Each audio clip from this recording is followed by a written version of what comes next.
Para pamirsa ingkang dipun tresnani Gusti, salam tentrem rahayu wonten ing Gusti Yesus Kristus. Kula Pendeta Murtini Hehanusa saking GKJ Jatimulya Ngayogyakarta ing dinten menika Selasa 16 Desember taun 2020 kepareng maosaken renungan ingkang kaanggit dening Bapak Pendeta Yusuf Sugino STH saking GKJ Gathak Sukoharjo. Renungan kanthi jejer Jagi Gesang kadasaraken ing kitab suci saking serat Yudas bab 1 ayat 2 ingkang mekaten. Nanging kowe para kekasih padha mbanguno awakmu dhewe kadasarana pracayamu kang suci pinunjul sarta ndedonga ana ing patunggilane Sang Roh Suci. Jagi Gesang. Limrahipun tiyang ingkang badhe damel griya kawiwitan saking damel pondasi utawi tetales ingkang kiyat. Anggenipun damel pondasi temtunipun dipun etang kanthi permati murih saged kiyat.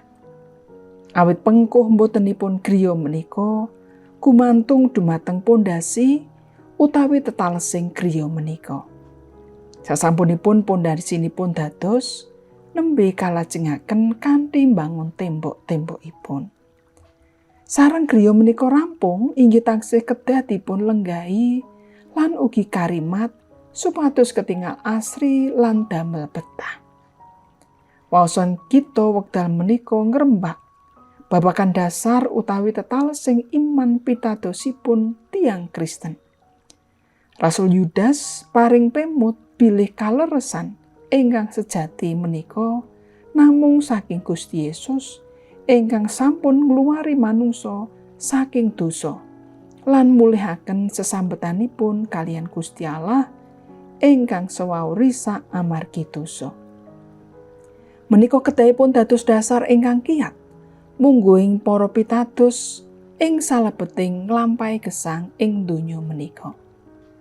Dados umat kagunganipun Gusti ateges sampun mitadosi pakaryaning kawilujengan ingkang kelampahan wonten ing Sang Kristus menapa dene panganti lan pangrimating Gusti Yesus ing gesang kita sedaya.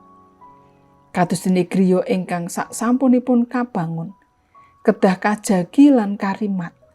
Mekaten ugi gesang kita minangka tiyang pitados ugi kedah dipun jagi kanthi lampah gesang ingkang laras kalian karsanipun Gusti. So karimat srana pandonga teman gesang kita saged damel renaning penggalihipun Gusti Allah menapa dene ketingal nengsemaken tumraping sesami. Mekaten renungan ing dinten menika. Gusti berkahi kita sedaya. Amin.